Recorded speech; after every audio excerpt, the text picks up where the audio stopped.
अस्सलाम वालेकुम जी, क्या हाल जी दोस्तों, ठीक हो? उम्मीद करना कि सारे दोस्त ठीक होंगे।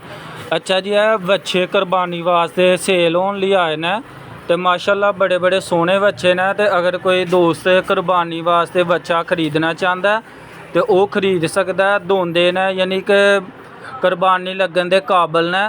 तो तुसीं वेखो कि माशाल्लाह हर नस्ल, हर कलर ते हर सैल का तुहानूं इत्थों बच्चा मिल सकेगा। जफरवाल दे लागे सठियाला पिंड है तो उस पिंड च काफ़ी ज़्यादा भाई उन्होंने को बच्चे ने।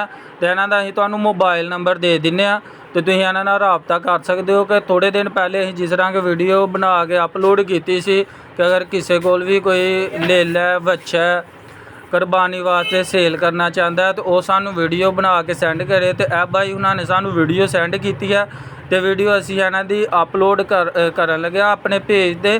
तो तुसीं खुद ही भाई उन्हां नाल राबता कर लेना है। सानू इन्हां दे रेटां दा नहीं पता, रेट तुसीं खुद तय करना है, चीज़ तुसीं खुद वेखनी है, जानवर तुसीं खुद वेखना है।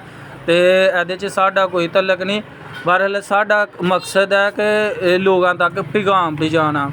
असी किसी को कोई पैसा नहीं लेना, सिर्फ साडा मकसद है कि लोगों तक पैगाम पहुँचाना। तो वीडियो अगर साड़ी अच्छी लगती है, साडा काम चंगा लगता है तो साड़ी वीडियो नूं ज़्यादा तो ज़्यादा शेयर करो, लाइक करो, कमेंट करो।